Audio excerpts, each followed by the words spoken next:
நமது ஆண்டவரும் இரட்சகருமாயிருக்கிற கர்த்தராகிய இயேசு கிறிஸ்துவின் நாமத்திலே நான் உங்களை வாழ்த்துகிறேன். இந்த நாளிலும் தேவனை தொழுது கொள்ளும்படியாக கூடி வந்திருக்கிற நம் ஒவ்வொருவரையும் தேவன் தாமே ஆசீர்வதித்து நம்மை வழிநடத்தி நம்முடைய வேண்டுதல்கள் எல்லாவற்றையும் நிறைவேற்றி நம்மை ஆசீர்வதிப்பாராக. தூக்கு நூல் என்ற தலைப்பில் இந்த நாளில் உங்களோடு பேசும்படியாக இடைப்படுகிறேன். தூக்கு நூல் அப்படின்னா நமக்கு ஒருவேளை அந்த வார்த்தை புதியதாக இருக்கலாம், ஆனால் அதனுடைய ப்ராசஸ் நம்ம எல்லாருக்கும் தெரியும். தூக்கு நூல்னா ப்ளம் லைன், கொத்து வேலை செய்கிறவர்கள், வீடு கட்டுகிறவர்களுக்கு அடிப்படை அதுதான். It's very basic tool. Measurement tape நமக்கு எல்லாருக்கும் தெரியும். மெஷர்மெண்ட்டில் நீளம், அகலம், உயரம் எல்லாம் அளக்கலாம். ஆனால் அதில் நேர்கோட்டை அளக்க முடியாது. 2 சென்டிமீட்டர்னா 2 சென்டிமீட்டர் நீங்கள் கரெக்டாக மார்க் பண்ண முடியும் மெஷர்மெண்ட் டேப்பில். ஆனால் நேர்கோடு, செங்குத்து நேர்கோட்டை மெஷர்மெண்ட்டில் அளக்க முடியுமானா முடியாது. அதுக்கு தூக்கு நூல் தான் வேணும், அல்லது வாட்டர் லெவல் அப்படின்னு நம்ம சொல்லுவோம். ஒரு கல், 2 கல், 3 கல், ஒவ்வொரு கல்லாக அடுக்க அந்த தூக்கு நூலை ப்ளம் லைனே, அது ஒரு கட்டை இருக்கும், அந்த கட்டைக்கு கீழே ஒரு குண்டு இருக்கும், அதை வச்சு பார்த்துட்டே வருவாங்க. நேர்கோட்டாக இருக்குதா, வளைஞ்சிருக்கா, சாஞ்சிருக்கா அப்படின்னு செக் பண்ணிகிட்டே வருவாங்க. ஒவ்வொரு படிக்கட்டையும் கட்டும் பொழுது, ஒவ்வொரு படி மேலே ஏறும் பொழுதும் அதை வைத்து தான் கட்டி ஆக வேண்டும், கட்டாயம். அதை பார்க்கலன்னு என்ன ஆகும் அப்படின்னு சொன்னால், பில்டிங் வளைஞ்சி சாஞ்சி நெளிஞ்சு இருக்கும். அது நேர்கோட்டில் இருக்காது. செவுரு இருக்குது, இப்போ நேராக இருக்குது அப்படின்னா திறமையினால கிடையாது, அந்த அளவுனால தான். ஒப்பிட்டு பார்ப்பாங்க. எத்தனை 20 வருஷம் எக்ஸ்பீரியன்ஸ், 40 வருஷம் எக்ஸ்பீரியன்ஸாக இருந்தாலும் ஒரு கல் கட்டினோடனே மேலே அதை வச்சு பார்ப்பாங்க, கரெக்டாக இருக்கா, அடுத்த லெவல் கரெக்டாக இருக்கா, அடுத்த லெவல் கரெக்டாக இருக்கா அப்படின்னு பார்த்து தான் அதை கட்டி வைக்க முடியும். எக்ஸ்பீரியன்ஸு ஒன்றும் பண்ண முடியாது. எவ்வளோ எக்ஸ்பீரியன்ஸாக இருந்தாலும் நீங்கள் நேர்கோட்டில் கட்டவே முடியாது. அன்லெஸ் அண்ட் அன்டில் அந்த தூக்கு நூலை ஒப்பிட்டு பார்த்து தான் நீங்கள் கட்டினா தான் செவுரு நேராக இருக்கும். இல்லைன்னா நேராக இருக்கவே இருக்காது. அதில் எந்த மாற்று கருத்துமே கிடையாது. அதுதான் இன்னைக்கு தலைப்பாக நான் எடுத்திருக்கிறேன். 30 நிமிஷத்தில் நிச்சயமாக முடியாது, ஆனாலும் எவ்வளவு சுருக்கமாக இதை நாம் கவர் பண்ண முடியுமோ நான் அதை முயற்சிக்கிறேன். ஏசாயா 28வது அதிகாரம் 5-10 முடிய நாம் செய்திக்காக வாசிக்க கேட்டோம். நான் அதை மீண்டும் ஒரு முறை வாசிக்கிறேன். ஒவ்வொரு வசனமாகவே நம்ம போகலாம். 5வது வசனம் என்ன சொல்லுகிறது? ஏசாயா 28:5, அக்காலத்திலே சேனைகளின் கர்த்தர் தமது ஜனத்தில் மீதியானவர்களுக்கு மகிமையான கிரீடமாகவும் அலங்காரமான முடியாகவும் என்று பார்க்கிறோம். அக்காலத்திலே அப்படின்னா தேவன் பழைய காலங்களிலே தீர்க்கதரிசிகள் மூலமாக வார்த்தைகளை, அவர்களுக்கு செய்திகளை அனுப்பி கொண்டே இருக்கிறார். அப்போ அவர் சொல்லுகிறார், ஒரு காலம் வருகிறது, அந்த காலத்திலே தம்முடைய ஜனங்களுக்கு, தேவன் தம்முடைய ஜனங்களுக்கு அவர் எப்படி இருக்கிறாராம்? மகிமையான கிரீடமாகவும் அலங்காரமான முடியாகவும் அவர் இருப்பார் என்று அவர்களுக்கு சொல்கிறார். அக்காலத்தில் ஒரு காலம் வரப்போகிறது. அந்த காலத்தில் தேவன் தன்னுடைய ஜனங்களுக்கு அவர் மகிமையாக இருப்பார். அவர்களுக்கு தேவைகளை பூர்த்தி செய்வார், அவர்களை பிரதானப்படுத்துவார், அவர்களை முன்னிறுத்துவார், மற்றவர்களுக்கு முன்பதாக அவர்களை மகிமையாக வைப்பார் என்று சொல்கிறார். அவர்கள் சேனைகளின் கர்த்தரானவர் தமது ஜனத்தில் மீதியாயிருப்பவர்களுக்கு மகிமையான கிரீடமாகவும் அலங்காரமான முடியாகவும். 6வது வசனம் என்ன சொல்கிறது? நியாயம் விசாரிக்க உட்காருகிறவனுக்கு நியாயத்தின் ஆவியாகவும் யுத்தத்தை அதன் வாசல் மட்டும் திருப்புகிறவர்களின் பராக்கிரமமாகவும் இருப்பார். நியாயம் விசாரிக்கிறதுக்காக எல்லா ஜனங்களும் போயிட மாட்டாங்க. நியாயம் விசாரிக்கிறதுக்கு ஒரு செலக்டட் பீப்புள் முன்னதாக நின்று நியாயம் விசாரிக்க போகிறார்கள். என்ன பிரச்சனை உனக்கு, எப்படி சால்வ் பண்ணுறது, எங்கே தவறு நடந்தது என்பதை அடையாளப்படுத்துகிற ஒரு ஜனம் என்ன பண்ணுகிறார்களாம்? நியாயம் விசாரிக்கிற உட்காருகிறார்கள். அவர்களுக்கு நியாயத்தின் ஆவியாக அவர் இருப்பார். அந்த ஜனங்கள் என்ன பண்ணுவாங்கன்னா, பிரச்சனை எங்கிருந்து தொடங்கினது, அந்த பிரச்சனையை துவக்கத்திற்கு மீண்டும் கொண்டு போய் அவர் திருப்பி விடுவதற்கு, வாசல் வழி மட்டும் அவர்களை திருப்புகிறவர்களுக்கு வேற்ற பராக்கிரமத்தை தேவன் கொடுப்பார் அப்படின்னு பைபிள் சொல்லுகிறது. ஒரு காலம் வரும், அந்த காலத்திலே அவர்களை, தமது ஜனங்களை, எல்லாரையும் இல்லை, தமது ஜனங்களை மகிமையாக வைக்கிறார். கிரீடமாக அவர் இருப்பார். அவர்களுக்கு பலத்தை தருவார். நியாயம் விசாரிக்க உட்கார்ந்து இருக்கிறவர்களுக்கு நியாயம் சரியாக விசாரிப்பதற்கு தேவன் அவர்களுக்கு கிருபை பாராட்டுவார். பிரச்சனை வருகிறதை ஐடென்டிஃபை பண்ணி எவ்வளவு பெரிதாக ஒரு யுத்தமாக வளர்ந்தாலும் அதை திரும்ப எங்கே தொடங்கினதோ அங்கே கொண்டு போய் விடுகிற அளவிற்கு அவர்களை ஏற்ற புத்தியை தருவார், பராக்கிரமமாக இருப்பார் அப்படின்னு 5-6 வசனங்களில் நம்ம பார்க்கிறோம். இப்போ 7வது வசனம் என்ன சொல்கிறது? ஆனாலும் இவர்களும் திராட்சரசத்தால் மயங்கி மதுபானத்தால் வழி தப்பி போகிறார்கள். ஆசாரியனும் தீர்க்கதரிசியும் மதுபானத்தால் மதிமயங்கி திராட்சரசத்தால் விழுங்கப்பட்டு சாராயத்தினால் வழி தப்பி தீர்க்க தரிசனத்தில் மோசம் போய் நியாயம் தீர்க்கிறதில் இடறுகிறார்கள். செலக்ட் பண்ணப்பட்டவர்கள், நியாயம் தீர்ப்பதற்கு செலக்ட் பண்ணப்பட்டவர்கள், முன்னதாய் நிற்கிறவர்கள், மகிமையானவர்கள், கிரீடமானவர்கள், தேவனால் தெரிந்து கொள்ளப்பட்டவர்கள், மீதியா இருக்கிறவர்கள். இப்பேற்பட்ட ஒரு ஷார்ட் லிஸ்டட் பீப்புள் என்ன பண்றாங்களா 7வது வசனத்துல? அப்படி இருந்த பொழுதும் ஆனாலும் இவர்களும் அப்படின்னு என்ன அர்த்தம்? மற்றவர்களை காட்டிலும், மற்றவர்களோடு சேர்ந்து. இவர்களும் அப்படின்னா இவர்கள் அப்படின்னா இவர்களும் அப்படின்னா என்ன அர்த்தம்?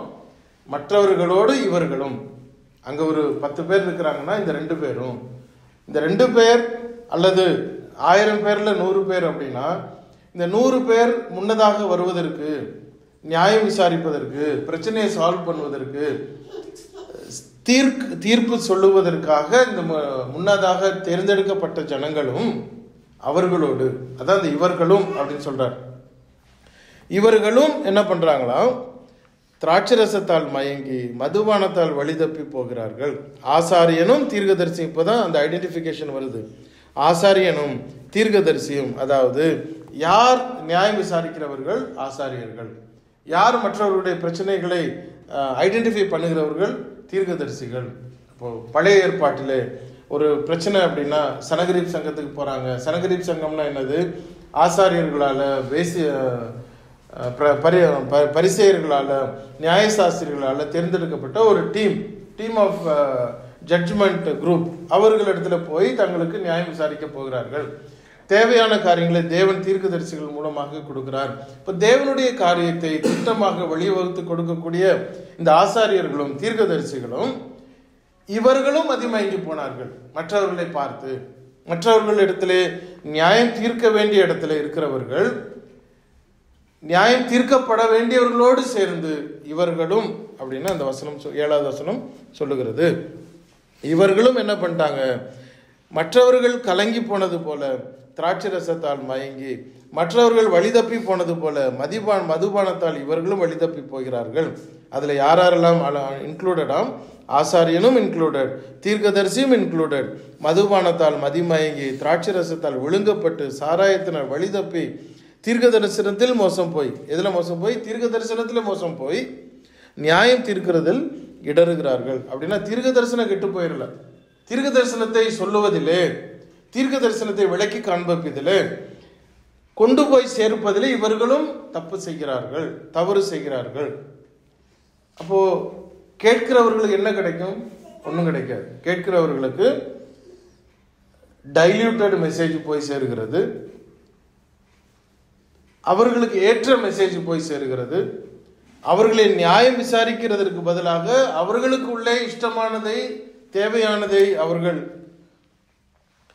கலப்படமாக கொண்டு போய் சேர்க்கிற இடத்திலே யார் இருக்கிறார்களாம்? ஆசாரியனும் தீர்க்கதரிசிகளும் அங்கே இருக்கிறதாக வேதாகமம் சொல்லுகிறது. சரி, இப்போ இதை நான் இந்த அதிகாரத்தை படிக்கும் பொழுது இப்போ இருக்கிற காலகட்டத்தை அப்படியே ஒப்பிட்டு என்னாலே பார்க்க முடிந்தது.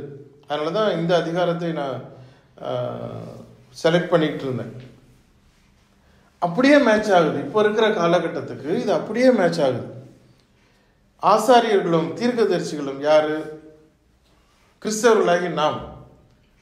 கிறிஸ்தவர்களாகிய நாம் ஆசாரியர்களும் தீர்க்கதரிசிகளா இருக்கிறோம். 1 பேதுரு 2:9 நினைக்கிறேன், அதை வாசிங்க. நீங்களோ உங்களை அந்த காலத்திலிருந்து தம்முடைய ஆச்சரியமான ஒளியிடத்திற்கு வரவழைக்கப்பட்டவருடைய நீங்களோ உங்களை அந்த காலத்தினின்று தம்முடைய ஆச்சரியமான ஒளியினிடத்திற்கு வரவழைத்தவருடைய புண்ணியங்களை அறிவிக்கும்படிக்கு தெரிந்து கொள்ளப்பட்ட சந்ததியாயும் ராஜரீகமான ஆசாரிய கூட்டமாயும் பரிசுத்த ஜாதியாயும் அவருக்கு சொந்தமான ஜனமாயும் இருக்கிறீர்கள். கவனிச்சீங்களா? நாம் எல்லாரும் எப்படி இருக்கிறோம்? ஆசாரிய கூட்டமா இருக்கிறோம், தேவனுடைய ஜனமா இருக்கிறோம், தெரிந்து கொள்ளப்பட்டவர்களா இருக்கிறோம். நாம் மற்றவர்களுக்கு சொல்லிக் கொடுக்க வேண்டிய இடத்துல இருக்கிறோம். 7வது வசனம் என்ன சொல்லுகிறது? ஏசாயா 28:7, அவர்களோடு சேர்ந்து இவர்களும் ஆசாரியர்களும் அங்கு கெட்டு போனார்கள். அப்படின்னா வசனத்தை யார் மற்றவர்களுக்கு சொல்லிக் கொடுப்பது? தூக்கு நூல் பிடிக்கிறவனே தூக்கு நூலை பிடிக்க அறியாமல் இருந்தால் ப்ராடக்ட் எப்படி இருக்கும்? தூக்கு நூலை பிடித்து பிடித்து பார்த்து கட்டுவதற்கு தெரியாத ஒருவன் கட்டுமானத்தை கட்டினால் அந்த வீடு எப்படி உருப்படும்? லூக்கா 21வது அதிகாரம் 34வது வசனத்தை கூட வாசிக்கலாம். லூக்கா 21:34. உங்கள் இருதயங்கள் பெருந்திண்டியானாலும் வெறியினாலும் லௌகீக கவலைகளினாலும் பாரம் அடையாதபடிக்கும் நீங்கள் நினையாத நேரத்தில் அந்த நாள் உங்கள் மேல் வராதபடிக்கும் எச்சரிக்கையா. அப்போ இந்த பிரசங்கத்தை செய்கிறவர்கள், வழிகாட்டுகிறவர்கள், ஆசாரியர்கள் அல்லது கிறிஸ்தவர்கள், விசுவாசிகள், தேவனுடைய பிள்ளைகள் ஒவ்வொருவரும் எப்படி இருக்கிறோம்? நம்முடைய இருதயங்கள் பெருந்திண்டியினாலும் வெறியினாலும் லௌகீக கவலைகளினாலும் பாரம் அடையாதபடிக்கு நீங்கள் நினையாத நேரத்தில் அந்த நாள் உங்கள் மேல் வராதபடிக்கும் எச்சரிக்கையாயிருங்கள். அப்போ டே டு டே லைஃப், நம்முடைய ஒவ்வொரு நாளும் ஒவ்வொரு வேளையும் நாம் உலக கவலையினாலே விழுங்கப்பட்டு போய்விடாதபடிக்கு, அடுத்த வேளை எனக்கு சாப்பாடு வேணுமா? ஆமாம் வேணும். இந்த மாதம் நான் தேவைகளை சந்திப்பதற்கு காசு வேணுமா? ஆமாம் வேணும். இதெல்லாம் அத்தியாவசியம். ஆனால் இந்த அத்தியாவசியத்திற்கு பின்னதாக ஓடி ஓடி செய்ய வேண்டியதை மறந்துவிட வேண்டாம், பொறுப்புகளை மறந்துவிட வேண்டாம். நமக்கு தேவன் எதிர்பார்த்திருக்கிற காரியங்களை நாம் மறந்துவிடக்கூடாது. அந்த ஆசாரியர்கள் பிரதானத்தை மறந்து, அத்தியாவசியத்தை மறந்து, செய்ய வேண்டிய பொறுப்புகளை மறந்து, அன்றன்று உள்ள ஒரு சந்தோஷத்திலே முழுகி போனதுனாலே வாழ்க்கையை இழந்து போனார்கள் என்பதை வேதாமம் சுட்டி காட்டுகிறது. 8வது வசனம், அதனுடைய விளைவு என்ன நடந்தது? ஏசாயா 28:8, பேஜ் நம்பர் 831. போஜன பீடங்கள் எல்லாம், அதனுடைய விளைவு என்ன நடந்தது பாருங்க. போஜன பீடங்கள் எல்லாம் வாந்தியினாலும் அசுத்தத்தினாலும் நிறைந்திருக்கிறது, சுத்தமான இடம் இல்லை. போஜன பீடம், சாப்பாடு கொடுக்குற இடம், சாப்பாடு பரிமாறுற இடம். என்ன பண்ணுவோம்? சாதா டேபிள் இருந்தாலும் உடனே அது மேலே ஒரு பேப்பரை விரித்து அது சுத்தமாக வச்சு, ஒரு பிளாஸ்டிக் பேப்பரை போட்டு அல்லது நல்ல தண்ணி வச்சு தொடச்சி இலையை விரித்து அதுக்கு மேலே சாப்பாடு. யாராவது டேபிள் அப்படியே கொண்டு போட்டுருவோமா? கிடையாது. ஏன்னா போடுறதுல என்ன தப்பு? ஒன்றும் இல்லை. ஆனால் அதில் சுத்தம் வேணும் அப்படின்னு சொல்லிட்டு அது மேலே ஒரு பிளேட்டு வச்சு பிளேட்டில் சாப்பாடு போடுறோம், அல்லது இலையை வச்சு இலையில சாப்பாடு போடுறோம். காரணம் என்ன? அது சுத்தமாக இருக்கணும். அது மரபு கிடையாது. அது என்னன்னா சுத்தமாக இருக்கணும். அது மரபாய் மாறினது. இப்போ வசனம் என்ன சொல்லுகிறது? இவர்களும் மதுபானத்தால் மயங்கினதுனாலே, இவர்களும் அந்த தன்னுடைய வழியை மாற்றி போட்டதுனாலே அல்டிமேட் ரிசல்ட் என்ன நடந்தது அப்படின்னா, போஜன பீடங்கள் எல்லாம் வாந்தியினாலும் அசுத்தத்தினாலும். வாந்தி அசுத்தம் எதை குறிக்குது? வாந்தி எது? நான் சாப்பிட்டதை நான் திரும்ப எடுக்கிறது வாந்தி. எனக்கு உள்ளே போனதை நான் வெளியே எடுப்பது வாந்தி. போஜன பீடங்கள், பிரசங்க பீடங்கள், சாப்பாடு கொடுக்குற இடம், கர்த்தருடைய வார்த்தையை ஆவிக்குரிய போஜனமாக கொடுக்குற ஒரு போஜன பீடம் என்ன நடந்தது அப்படின்னா வாந்தியில் கிடக்குதான். வாந்தினா என்னது? உள்ளே போனது வெளியே நிறைந்து கிடக்குதான். பைபிளை விட்டாச்சு.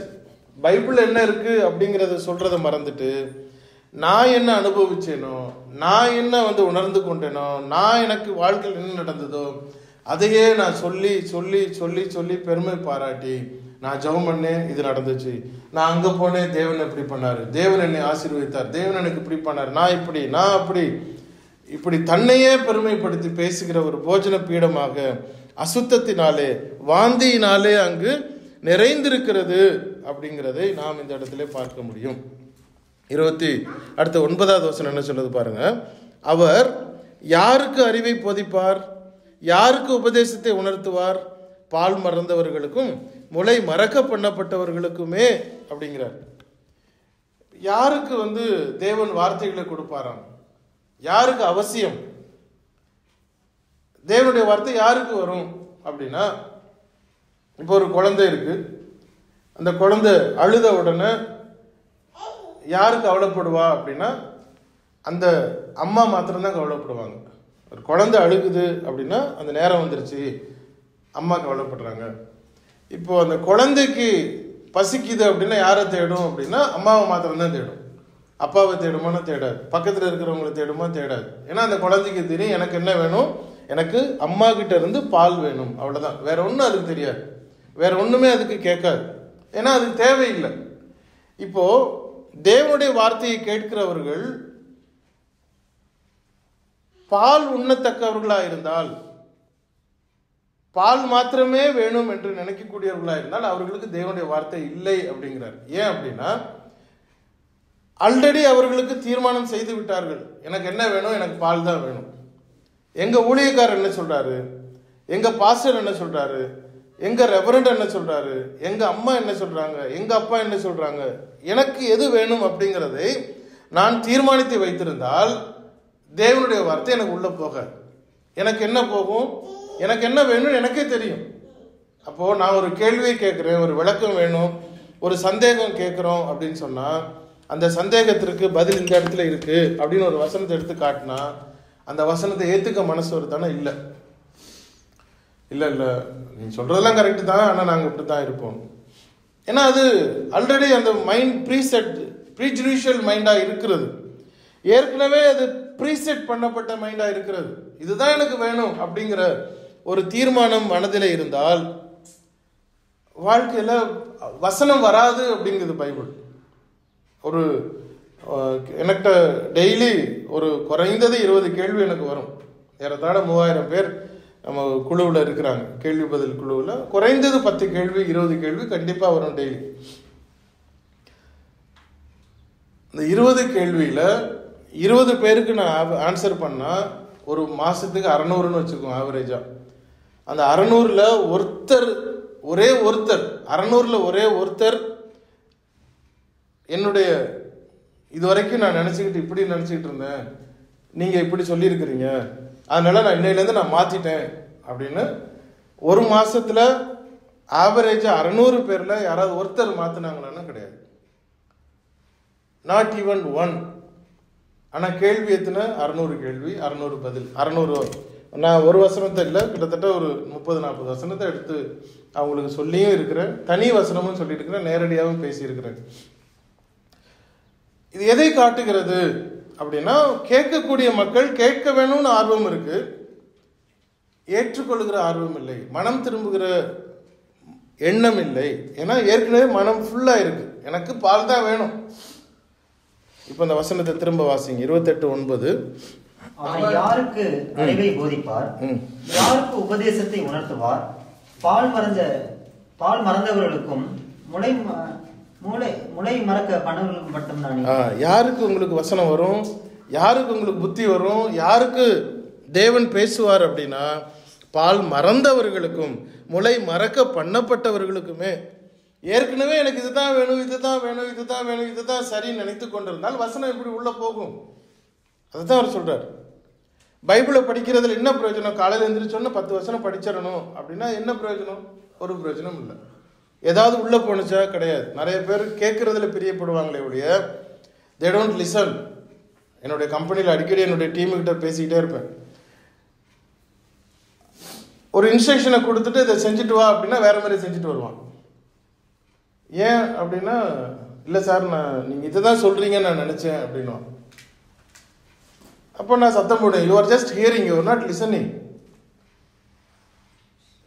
காதில் கேட்பதோடு தான் இப்போ எனக்கு நிற்கிறோமே ஒழிய பேசிக்கிட்டே இருக்கும் பொழுது கேட்கறது தானே ஒழிய அது உள்ள போக okay sir okay sir okay sir நான் செய்கிறது வேறையா இருக்கும்.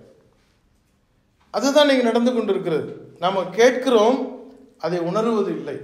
we are just hearing, we are not listening. வசனம் என்ன சொல்லுகிறது? உனக்கு ஏற்கனவே இதுதான் தீர்மானம் பண்ணிட்டீங்கன்னா தேவனுடைய வார்த்தை உனக்கு உள்ள போகாது. யாருக்கு அவர் பேசுவார்?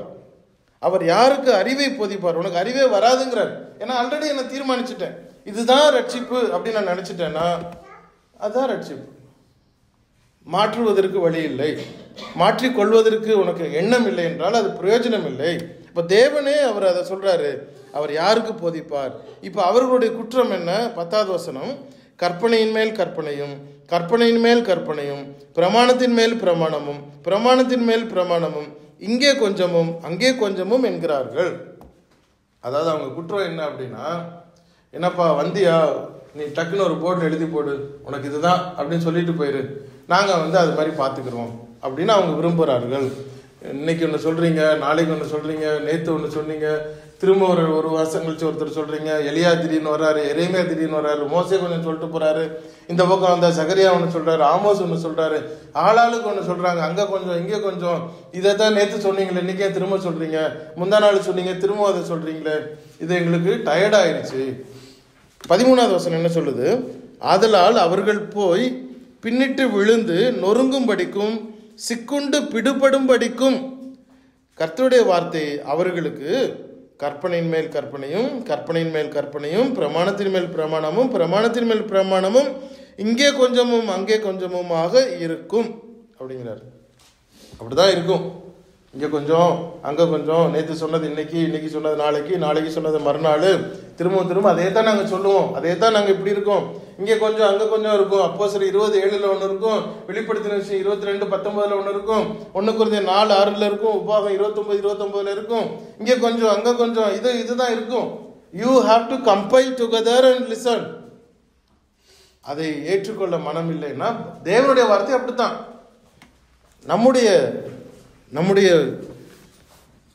நமக்கு கிடைச்ச ஆசீர்வாதம் என்ன அப்படின்னா,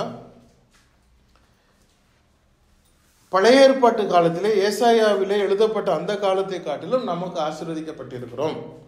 அவர்களுக்கு ஒவ்வொரு காலத்திலும் ஒவ்வொரு தீர்க்கதரிசிகள் வந்தார்கள், சொல்லிக்கொண்டே இருந்தார்கள். ஆனால் நமக்கோ, இயேசு கிறிஸ்துவின் காலத்திற்கு பிற்பாடு உள்ளவர்களுக்கோ முழு வேதாகமும் முழுவதுமாய் கொடுக்கப்பட்டு விட்டது. முழு மேனுவல் நம்ம கையிலே வந்து விட்டது. இனி இதிலிருந்து ஒரு alternative revision A, B, C என்று வரவில்லை. தேவன் தன்னுடைய திட்டத்தை முழுவதுமாக கொடுத்து விட்டார். ஸோ கம்ப்ளீட் புக் நம்முடைய கையில் இருக்கிறது. அப்போ தீர்மானம் என்ன? ஒரு கோர்ட்டுக்கு போறீங்க, ஒரு கேஸுக்கு நீங்க போறீங்க அப்படின்னா, அந்த கேஸை ஜெயிக்கணும் அப்படின்னா என்ன அர்த்தம்? அந்த கேஸ் சம்பந்தப்பட்ட எல்லாவற்றையும் நீங்கள் முழுமையாக தெரிந்து, சட்டம் என்ன சொல்லுகிறது, தவறு என்ன என்பதை நீங்கள் புரிந்து கொண்டால் அந்த கேஸை நீங்கள் ஜெயிக்க முடியும். வக்கீல் சொல்றாரு, சார் கேஸ் பயங்கர ஸ்ட்ராங்கா இருக்கு, இது ஜெயிச்சிடலாம், கவலையப்படாதீங்க, இதை தோக்குறதுக்கு வழியே இல்லை அப்படின்னு சொன்னார். என்ன அர்த்தம்? எல்லாமே அவர் தெரிந்து வைத்திருக்கிறார் என்று அர்த்தம். நம்முடைய கையில முழுமையும் கையில இருக்கிறதுனால தேவன் என்ன சொன்னாரு? நியாய தீர்ப்பு எப்படி இருக்கும்? வசனத்தின்படி இருக்கும். வசனம் எங்க இருக்கு? நம்ம கையில இருக்கு. பழைய ஏற்பாட்டுல காலங்களில் உள்ளவங்களுக்கு அது கிடையாது. பழைய ஏற்பாட்டுல அவங்க கையில புக்கு கிடையாது, சுருளா இருந்துச்சு. திடீர்னு ஒருத்தர் சுருளை கொண்டு வர்றாரு, பவுல் எழுதுனது, இது படிங்க, இது கலாத்தியா நாட்டுல இருந்து வந்துச்சு, படிங்க. அடடா, நாங்க போன வருஷம் வரைக்கும் இது எங்க கையில கிடைக்கல, இல்ல இப்ப கிடைச்சிருக்கு, இதை உடனே வாசிங்க, நாங்க இன்னொரு இடத்துக்கு கொண்டு போனோம், இதை கொண்டு போய் வேற இடத்துக்கு கொடுப்பாங்க. ஆனா இப்போ அப்படி இல்லை. எல்லா காரியமும் முழுமையும் பரலோகத்துக்கு போய் நியாய பிரமாணத்துல நியாய தீர்ப்புல முன்னாடி நின்று பரலோகத்துக்கு உள்ளே போறது வரைக்கும் தேவையான அத்தனையும் நம்முடைய கையில் இருக்கு என்று யோவான் எழுதி வைத்திருக்கிறார். அப்போ இதுல இருக்கிறதுனால இங்கே கொஞ்சம் அங்க கொஞ்சம் என்று நாம பயப்பட வேண்டியதில்லை. இங்க கொஞ்சம் அங்க கொஞ்சம் இருக்கிறதை மொத்தமாக சேர்த்து நம்முடைய கையில் இருக்கிறது. அதை நாம் முழுமையாக கவனித்தோம் என்று சொன்னால் நமக்கு கவலை இல்லாமல் இருக்கணும். நாம் செய்ய வேண்டியதில் என்ன? நாம் அதை ஏற்றுக்கொள்ள மனம் இருக்க வேண்டும், நம்மை மாற்றிக்கொள்ள மனம் இருக்க வேண்டும். இது தூக்கு நூலை நான் பிடிச்சு வச்சிருக்கேன், இது கொஞ்சம் சாஞ்சிருக்கு, இது இடிக்குது அப்படின்னு என்ன பண்ணணும்? திரும்ப அப்படியே மேலே கட்டுறது இல்லை, லேசா அதை தட்டி சரி பண்ணிட்டு அடுத்த கல் வைக்கணும். ஆனா நாம் என்ன பண்றோம் அப்படின்னா, இடிக்கிறது, தூக்கு நூல் சரியில்லை, இது லெவல் சரியில்லைன்னு தெரிஞ்சதுக்கு அப்புறமா மேல அடுத்த செவங்கள் கட்டிட்டு போறோம். பின்னாடி பார்த்துக்கலாம். அப்போ ப்ராடக்ட் என்ன ஆகும்? வாழ்க்கை என்ன ஆகும்? லைஃப் என்ன ஆகும்? எப்பவும் பிரச்சனையில ஓடிக்கொண்டே இருக்கிறது. ஜகரியா 4வது அதிகாரம் 10வது வசனத்தை வாசிங்க. ஜகரியாவின் புத்தகம் 4வது அதிகாரம் 10வது வசனம், 1094, பேஜ் நம்பர் 1094. அற்பமான ஆரம்பத்தின் நாளை யார் அசட்டை பண்ணலாம்? பூமி எங்கும் சுற்றி பார்க்கிறவர்களாகிய கர்த்தருடைய 7 கண்களும் செருபாபேலின் கையில் இருக்கிற தூக்கு நூலை சந்தோஷமாய் பார்க்கிறது என்றார். செருபாபேல் அப்படின்னா ஆசாரியன். ஆசாரியன் கையில் இருக்கிற தூக்கு நூலை தேவனுடைய கண்கள் சந்தோஷமாய் பார்த்து கொண்டிருக்கிறதாம். ஏன் அப்படின்னா ஒவ்வொரு முறையும் சுட்டி காண்பித்துக் கொண்டே இருக்கிறார். இது தவறு, இது சரியில்லை, இதை சீர்படுத்து, இதை முறைப்படுத்து என்று செருபாபேல் சொல்லிக் கொண்டே இருப்பதனாலே தேவன் சந்தோஷமா இருக்கிறாராம். இப்ப கிறிஸ்தவர்களாகிய நாம் ஒவ்வொரு முறையும் ஒவ்வொரு இடத்திலையும் நாம் சுட்டி காட்டி கொண்டே இருக்க வேண்டியது அவசியமா இருக்கிறது. அதை பேதுரு சொல்றாரு. 2 பேதுரு 1 அதிகாரம் 12, 13, 14 வசனங்களிலே, நான் மீண்டும் மீண்டும் மீண்டும் எழுதுவது எனக்கு வருத்தத்தை கொடுக்கவில்லை என்று சொல்கிறார். 2 பேதுரு 1 அதிகாரம் 12 இருந்து நான் வாசிக்கிறேன். இவர்களோ பிடிபட்டு அழிக்கப்படுவதற்கு உண்டான புத்தியற்ற 2 பேதுரு 1 அதிகாரம் 12வது வசனம். இது நிமித்தம் இவைகளை நீங்கள் அறிந்தும் நீங்கள் இப்பொழுது அறிந்திருக்கிற சத்தியத்தில் உறுதிப்பட்டிருந்தும் உங்களுக்கு இவைகளை எப்பொழுதும் நினைப்பூட்ட நான் அசதியாய் இரேன். நம்முடைய கர்த்தராகிய இயேசு கிறிஸ்து எனக்கு அறிவித்தபடி நான் என் கூடாரத்தை விட்டு போவது சீக்கிரத்தில் நேரும் என்று அறிந்து இந்த கூடாரத்தில் நான் இருக்கும் அளவும் உங்களை நினைப்பூட்டி எழுப்பி விடுவது நியாயம் என்று எண்ணுகிறேன்.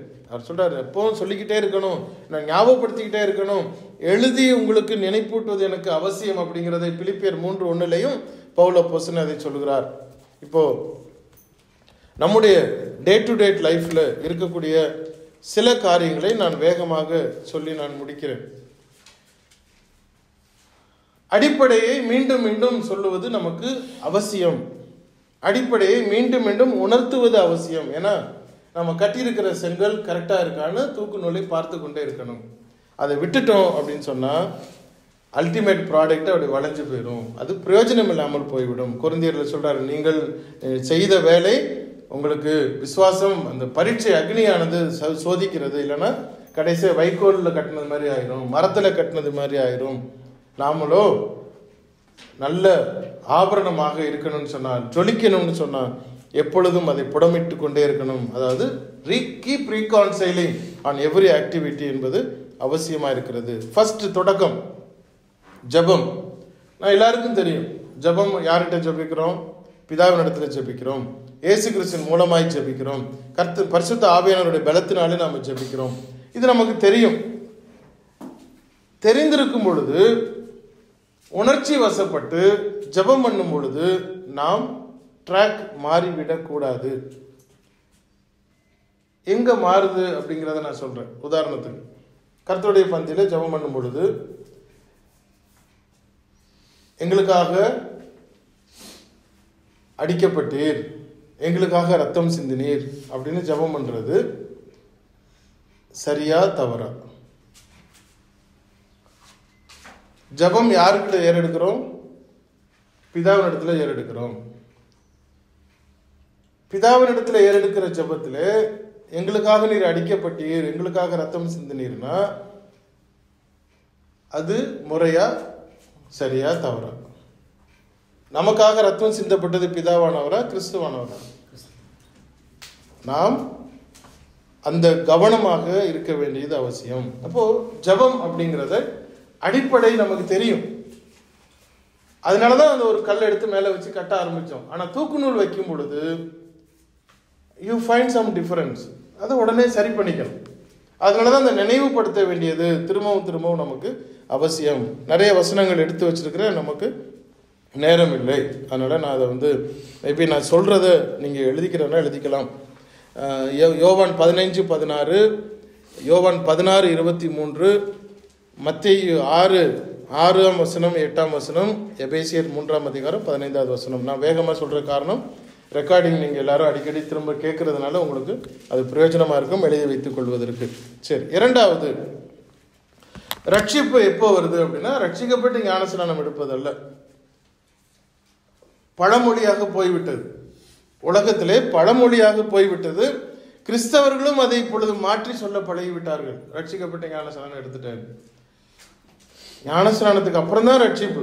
ரட்சிக்கப்பட்ட ஞானஸ்நானம் இல்லை, அது மக்கள் சொல்லி சொல்லி இவர்களும் கெட்டு போனார்கள். எப்படி ஏசாயா 28:8 சொல்லுகிறதோ, 28:7 சொல்லுகிறதோ, நாம் அவர்களோடு சேர்ந்து பழக்கத்திற்கு ஓடிவிடக்கூடாது. ரட்சிக்கப்பட்டதுக்கு அப்புறம் ஞானஸ்நானம் இல்லை, ஞானஸ்நானத்துக்கு அப்புறம் தான் ரட்சிப்பு. அப்போஸ்தலர் 2வது அதிகாரம் 38வது வசனம், 47வது வசனம், அப்போஸ்தலர் 22:16, மார்க் 16:16, இதெல்லாம் கம்பேர் பண்ணி பார்த்தீங்கன்னா தெரியும். முதல் அங்க ஞானஸ்நானம், அதற்கப்புறம் தான் ரட்சிப்பு. முதல் ரட்சிப்பு அல்ல, ஞானஸ்நானம் அப்புறம் வர்றது அல்ல. அது முறையே மாற்றி பேசுகிற ஒரு காரியம். அதை நாம் மறந்து போகக்கூடாது. இதெல்லாம் காலப்போக்கில் மறந்துடுது. காற்று அடிக்க அடிக்க அடிக்க அடிக்க அது அப்படியே தூசி படிஞ்சிருது. ஸோ நம்ம அதை கவனிச்சுட்டே இருக்கணும். நம்ம வருஷத்தில் முதல் மாதத்தில் இருக்கிறதுனால I prefer to reinstate. Okay, 3வது கர்த்தருடைய பந்தி வரும் பொழுது முக்கியமான பகுதி அப்படின்னு நம்ம அடையாளப்படுத்தக்கூடாது. தொழுகை என்பது தொழுகை முக்கியம், கர்த்தருடைய பந்தி முக்கியம், ஜெபம் முக்கியம், பாடல் முக்கியம், காணிக்கை முக்கியம், செய்தி முக்கியம். ஒவ்வொன்றும் தனித்தனியாக தொழுகையாக இருக்கிறது. 5ம் சேர்ந்து தொழுகை. Each and every part is worship. ஒன்றொன்றும் வர்ஷிப்பாக இருக்கிறது.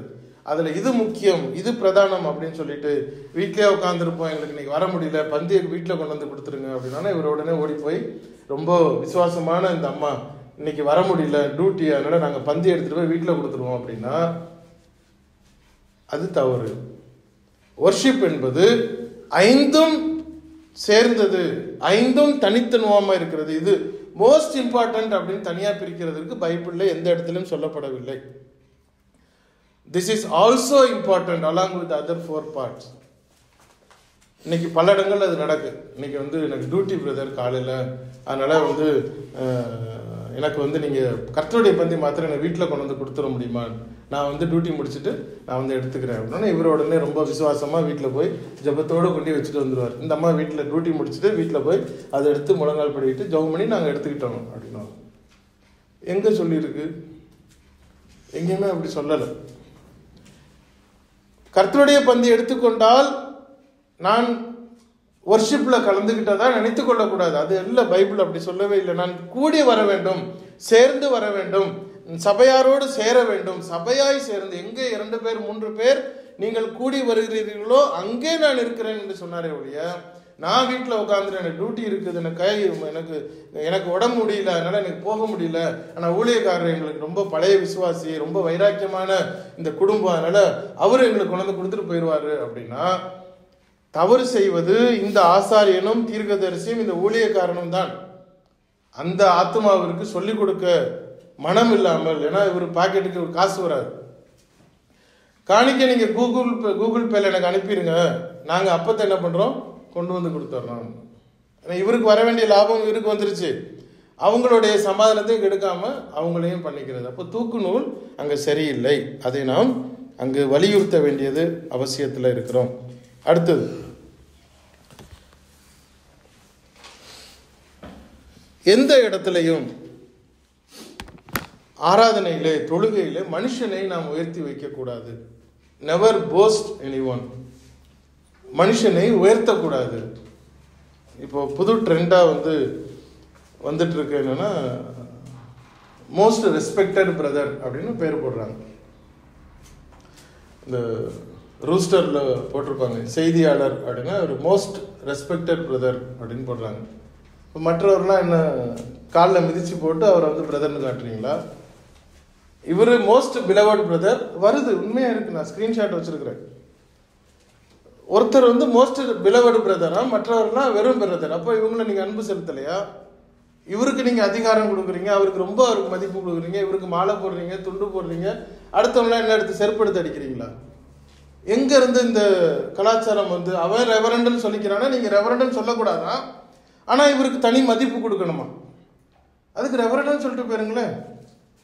ஸோ எங்க கலாச்சாரம் எப்படி அந்த மது மயக்கம் எங்க வந்திருக்கு பாருங்க. திராட்சரசமும் மதி மயங்குதலும் கிறிஸ்துவின் சபை என்று சொல்லிக் கொண்டிருக்கிற இடத்துல உள்ள நுழைந்து கொண்டிருக்கிறதுனால் தூக்கு நூல் அங்கு இல்லை. நீங்க ஒருத்தரை ரெஸ்பெக்டட் பிரதர்னு அழைக்கிறீங்க, மற்றவரை வெறும் பிரதர்னு அழைக்கிறீங்கன்னா மற்றவரே அப்ப ரெஸ்பெக்ட் பண்ணலையா? எங்க இருந்து இந்த கலாச்சாரம் உள்ள வருகிறது?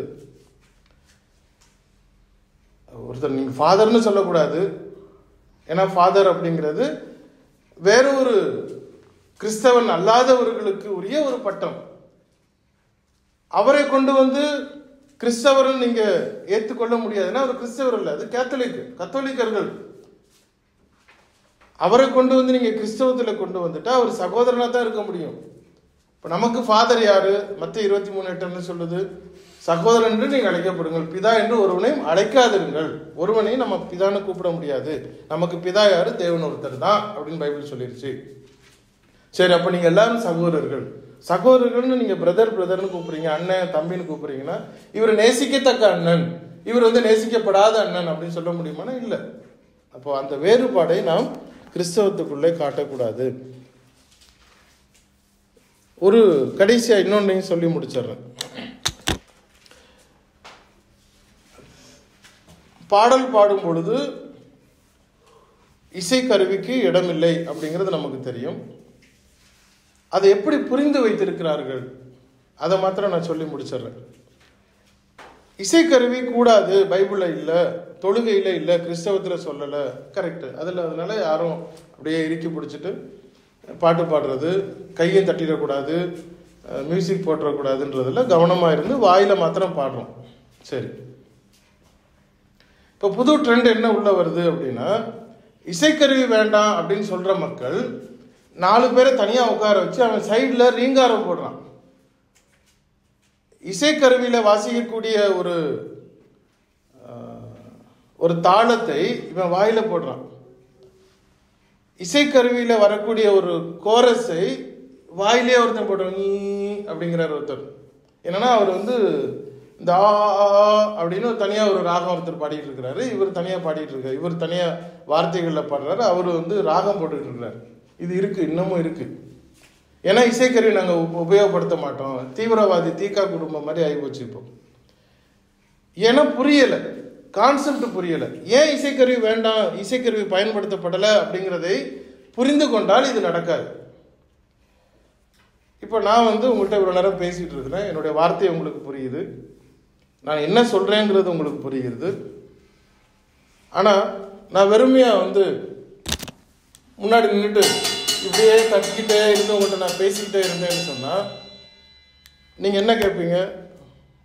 உங்க பேசுறது ஒன்றும் புரியல, அது ஏன் தட்டிக்கிட்டு இருக்கிறீங்க அப்படின்னு உங்க மேனேஜர்கிட்டயோ உங்க டைரக்டர்கிட்ட போய் உட்காந்துக்கிட்டு பக்கத்துல சார் நீங்க எப்படி சார் இருக்கிறீங்க, நேற்று ஒரு வேலை கொடுத்தீங்க, அந்த வேலையை நான் செஞ்சுட்டேன், அதையேப்பா தட்டிக்கிட்டு இருக்கேன் பாரு. இல்லை சார், நான் பேசும்பொழுது இது எனக்கு ஒரு உதவியா இருக்கு, பேசுறது கரெக்டா பேசுறேன், டைமிங்கோட நான் பேசிட்டு இருக்கேன் அப்படின்னு நீங்க தட்டிக்கிட்டு இருந்தீங்கன்னா உங்களுக்கு என்ன பண்ணுவாரு? நீங்க உபயோகப்படுத்துற எதுவா இருந்தாலும் அதுல அர்த்தம் போகணும்.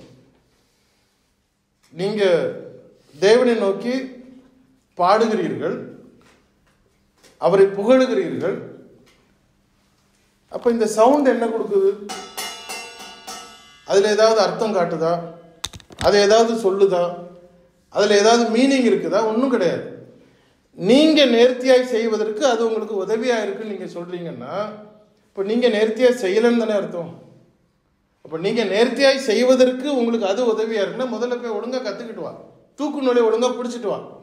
அர்த்தம் இல்லாதது அங்க உள்ளே வருவதற்கு இடமில்லை. இப்ப இந்த ரீங்காரம் பின்னாடி போடுவதற்கும் கோரஸை பின்னாடி வாசிப்பதிலையும் அர்த்தம் இருக்கான்னா அர்த்தம் இல்லை. அதுக்கு இசைக்கருவி வாசிட்டு போயில, கிட்டார் வாசிட்டு போயிருங்க. அதுக்கு பின்னாடி இன்னும் ஒரு ஆர்கனை வச்சு ஒத்துக்கிட்டு ஒரு சி ஸ்கேல் விடமா சிஎம் பிடிச்சிக்கிட்டு நீங்க பாட்டு வாசிச்சுட்டு இருங்க, ரெண்டும் ஒண்ணு தானே. இப்போ எங்க மாறுது? அப்படியே அந்த இவர்களும் மதிமயங்கி போனார்கள் அப்படிங்கிற அந்த வார்த்தையை நம்ம நினைச்சோம்னா தூக்கு நூல் பிடிக்காம சத்தியத்தில் இருக்கிறதா நினைத்து கொண்டு நம்மளை அறியாமலேயே வேற டைரக்ஷன்ல இப்பொழுது மாறிக்கொண்டிருக்கிற காலத்திலே நாம் இருக்கிறோம். கவனமாக ஆசாரியர்களாகிய நாம், தீர்க்கதரிசிகளாகிய நாம் எப்பொழுதும் நம்முடைய செயல்பாட்டிலே கவனமாக இருக்க வேண்டியது அவசியம். தேவன் தாமே இந்த வார்த்தைகளை ஆசீர்வதிப்பாராக. ஆமென்.